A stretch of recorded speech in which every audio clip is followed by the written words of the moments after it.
alleged conspiracy problems. So we could be talking about Biden administration officials that could be getting pulled into this. And it could get all the way up to President Obama. I mean, having now really read in on this case, there's a real question about whether Barack Obama's about to have the same kind of trouble that Jack Smith caused for Donald.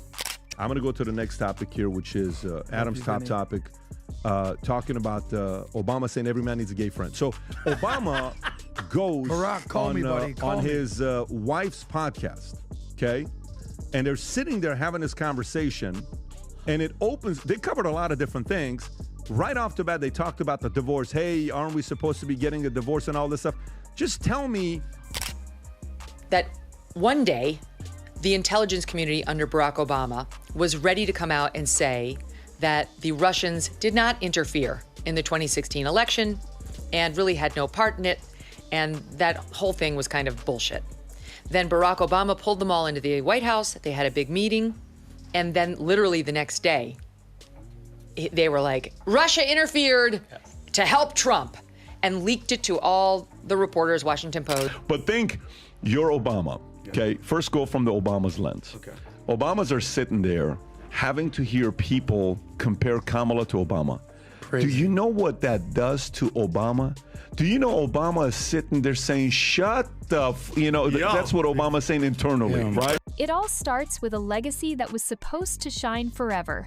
The golden boy of politics, the smooth talker, the man who made hope and change feel like a promise carved into history. But then, two voices stepped into the spotlight, and they didn't just question that legacy, they tore it apart. On live television, every carefully polished piece of Barack Obama's image was dragged out into the light. They didn't hold back. It wasn't just about bad policies or broken promises, it was about the entire myth of Obama, the carefully lit speeches, the movie-style documentaries. Even knowing that there are divorce rumors and, she's not showing up for him, whether it's at the Jimmy Carter funeral or the Trump inauguration or the basketball game he just went to in LA, when visiting their daughters and then dinner with the daughters was not there. Here she is talking about it. If it were me, I would say something nice about him. I would say he's just so charming. It was meant to be. I knew he could heal the earth in the way he did. There was only one person who could do it, and it was my husband, Barack Obama, whatever. The endless awards and standing ovations. Piece by piece, they exposed how the image of a strong, transformative leader was built like a movie set, convincing from the outside, hollow from the back. Obama's office spokesperson, Patrick Rodenbush, great first name, rejected the office of the Director of National Intelligence. Reports claim that senior Obama administration officials orchestrated the Russia collusion hoax, stating, out of respect for the office of the presidency, our office does not normally dignify the constant nonsense and misinformation flowing out of this White House with a response.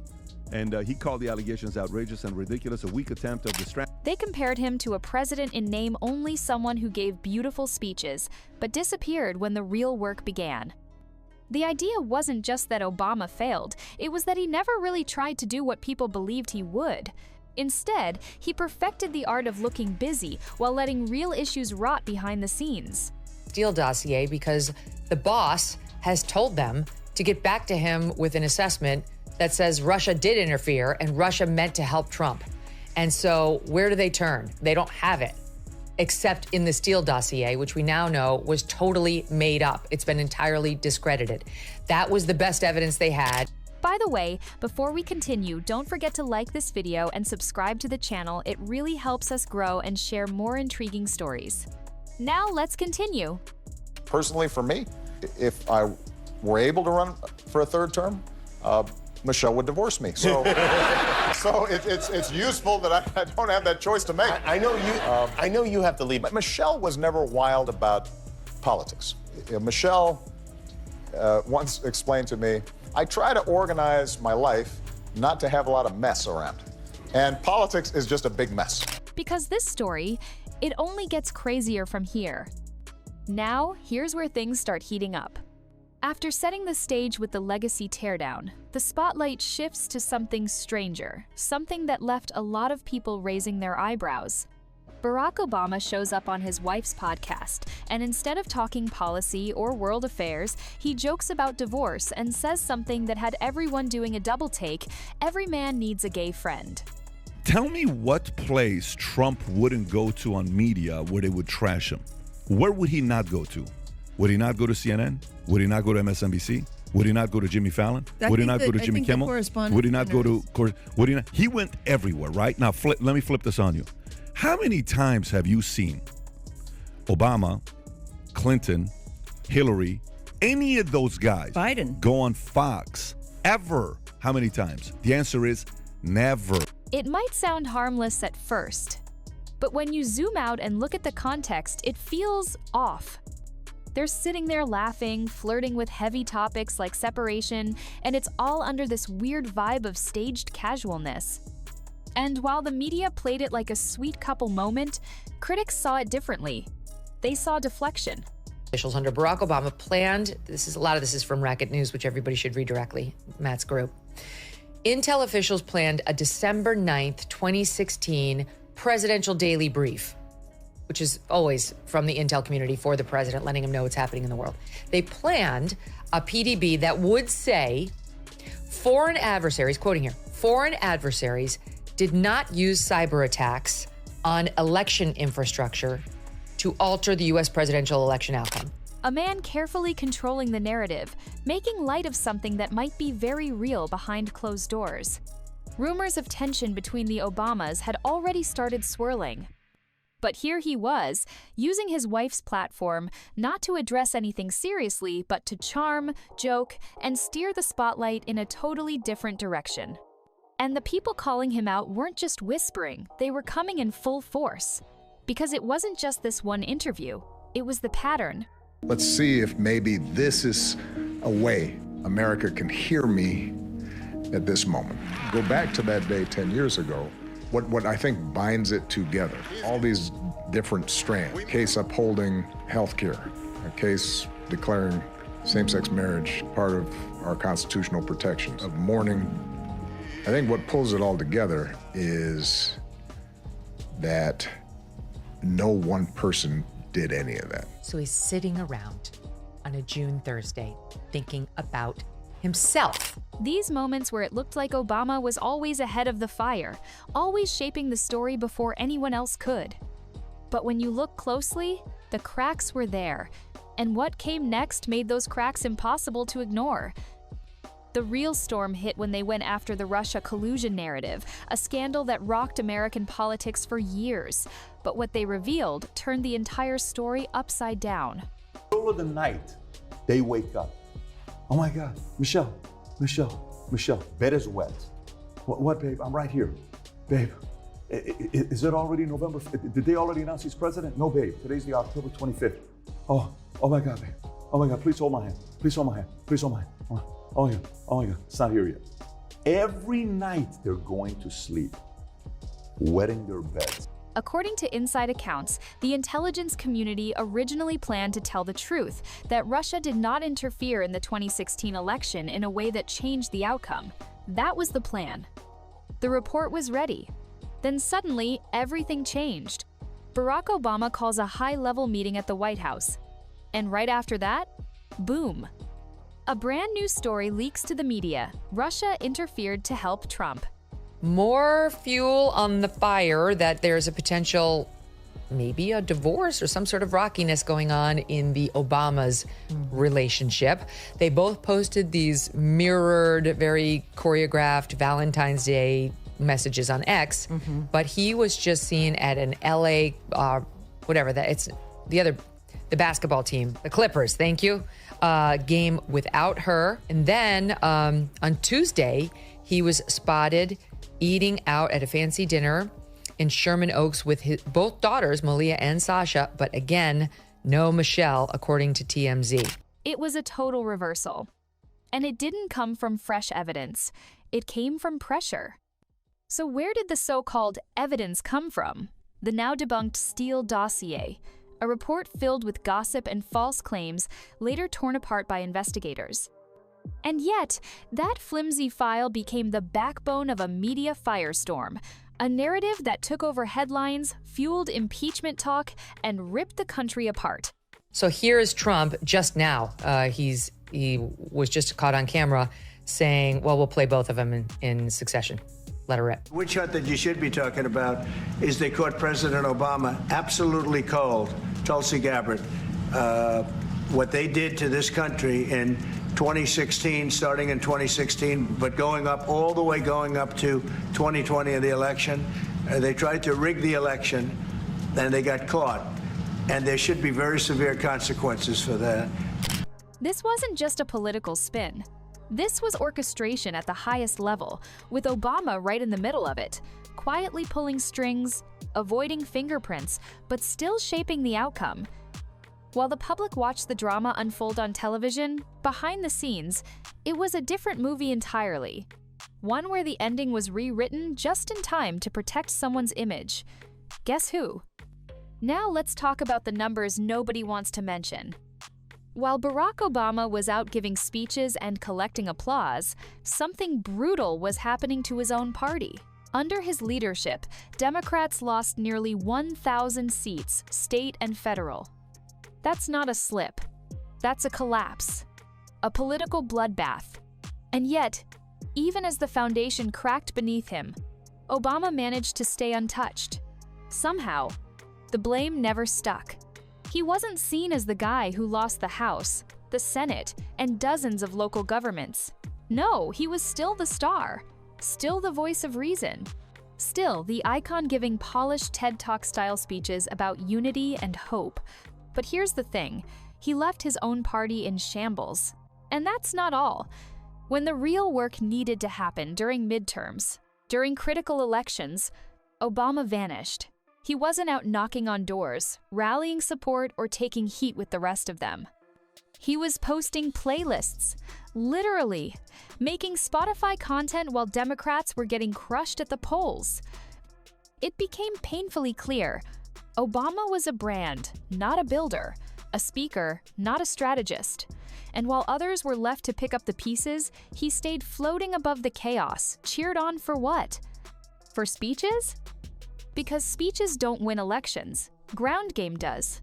Presence does. And he was gone when it mattered. Every single time. Let's pull the curtain back even further, because behind all the speeches and smiles was a man who mastered the art of looking busy while doing almost nothing. Obama made charisma look like leadership.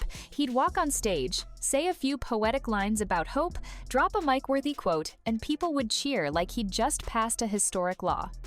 But when it came time for actual accountability, he was nowhere to be found. Real problems piled up, and he dodged them like a magician. Take drone strikes. He didn't just continue them, he expanded them. Thousands of lives lost under his drone program, many civilians, many children. Yet there he was, accepting a Nobel Peace Prize, smiling for the cameras while signing off on strikes like it was a video game. Then there was Benghazi, a scandal that involved the death of an American ambassador. Instead of clear answers, we got muffled responses and media silence. The IRS targeting conservative groups? Buried under glossy magazine covers and red carpet appearances. Obama knew how to keep the heat off. While real issues boiled, he gave just enough of a statement to sound presidential, then vanished. No fingerprints, no follow-ups. He played the role of the wise observer, the moral compass, the guy who cared. But behind the curtain, he was just making sure none of the mess actually stuck to him. And people started noticing. The myth was cracking. And what came next only made it worse. Now let's talk about post-Obama, Obama the version that showed up after he left office. You'd think a former president, especially one worshipped like a rock star, would stay involved, maybe help fix the damage, support reform, push real change. But what did Obama do? He turned into a content creator. A selfie-taking, Netflix deal-signing, speech-giving celebrity who looked more like a lifestyle brand than a world leader. While the country struggled with real chaos, economic problems, rising tensions, fractured communities, Obama was out dining with celebrities, curating playlists, and dropping motivational sound bites on Instagram. His presence became symbolic, not strategic. He'd show up when the moment was camera-ready. A flood zone here, a tragedy there. Pose, smile, leave. And while people were still struggling with the fallout of policies he helped shape, he was talking about nuance like that alone would fix the system. It wasn't leadership, it was image maintenance. Even his wife, Michelle, started missing in action. No appearances at big events, no hand-holding at public outings, rumors of tension, divorce, they only grew louder. The couple that once seemed untouchable now looked distant, disconnected, even calculated. Obama had become something new. Not a president, not a leader, but a professional narrator. The kind who watches from a safe distance, telling the story like he wasn't the one who wrote the messiest chapters. And then came the issue that exposed just how deep the hypocrisy ran immigration. For years, Obama painted himself as a symbol of compassion. He spoke about family unity, about giving people a fair shot, about being a nation of immigrants. But behind the speeches, something very different was happening. Barack Obama deported more people than any president in American history, over 3 million. Yes, more than Bush, more than Trump. While the media portrayed him as a thoughtful, empathetic leader, his administration was quietly carrying out mass deportations. Families were torn apart. Lives were disrupted. But there were no viral videos, no activist outrage, no celebrity campaigns to stop it. Why? Because the narrative didn't fit. At the same time, he stood in front of hope posters, smiling like a man of the people. He was even celebrated as a progressive icon. Meanwhile, immigration raids were happening under his watch, cold, fast, and relentless. Then there was police reform, another big promise, another empty shelf. He gave speeches after every tragedy. He spoke beautifully. He formed committees. But when it came time to deliver real structural change, nothing happened. The momentum fizzled. The urgency faded. And the communities who counted on him were left with more words and fewer results. Obama became a master at sounding like change while protecting the system. And people were done falling for it. The mask was slipping. And once it started, it couldn't be stopped. Let's dive into the healthcare lie, the one that was sold like a revolution but delivered like a coupon book for pain. Obamacare. It was supposed to be the signature achievement, the moment history would remember. But behind the big speeches and the emotional town halls was a deal soaked in corporate compromise. Obama didn't build a system that prioritized people. He built a deal with pharmaceutical companies and insurance giants, then wrapped it in patriotic packaging and dared anyone to complain. People weren't given better options. They were given mandatory coverage with rising premiums, confusing networks, and penalties if they couldn't afford it. It was less a healthcare reform and more a take-it-or-suffer plan. Sure, it helped some, but for millions, it became a nightmare of red tape and skyrocketing costs. And here's the kicker, Obama had the political capital to go big. He could have fought for universal healthcare. He could have taken on big pharma. Instead, he settled for the safe route. The one that made CEOs smile and let the media declare victory, while real people kept drowning in medical debt. It wasn't a revolution, it was a rerun with better lighting and more applause. And while the country celebrated the idea, the actual product left many feeling betrayed. Because for all the talk about helping the little guy, Obama's healthcare legacy looked more like a corporate gift basket with a hope sticker slapped on the side. Now let's rewind to a moment that looked picture perfect on the surface, but underneath, it revealed everything wrong with Obama's approach to leadership. He's standing there, years after leaving office, reflecting on victories like same-sex marriage and the survival of Obamacare. The speech is emotional, polished, designed to stir hearts. But something's off. He talks about how no one person did any of that, as if he's just another witness to history instead of one of the most powerful people who shaped it. It was the classic Obama move. Remove yourself just enough to avoid responsibility, but stay close enough to claim credit when it looks good. And while he reminisced, real crises were burning. Flint still didn't have clean water. Police violence continued. Economic inequality was widening. But Obama was lost in nostalgia, narrating his own story like a Netflix documentary instead of confronting the fallout he left behind. He flew into disaster zones just long enough for a photo, sipped a glass of Flint water on camera, then left the infrastructure unchanged, delivered poetic lines about democracy while FEMA fumbled on the ground. He was everywhere and nowhere at the same time. He became the king of optics, a man who could make standing still look like progress, a leader who perfected the art of being present without ever getting his hands dirty. And people were waking up to it. Slowly, but surely, the illusion was starting to crumble. And then came the harshest reality check of all. Obama didn't just disappoint. He trained a new generation to do the same.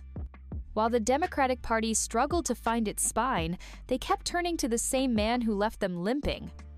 Over and over, Obama was called in to give advice, to rally support, to save the day. But what exactly were they asking for?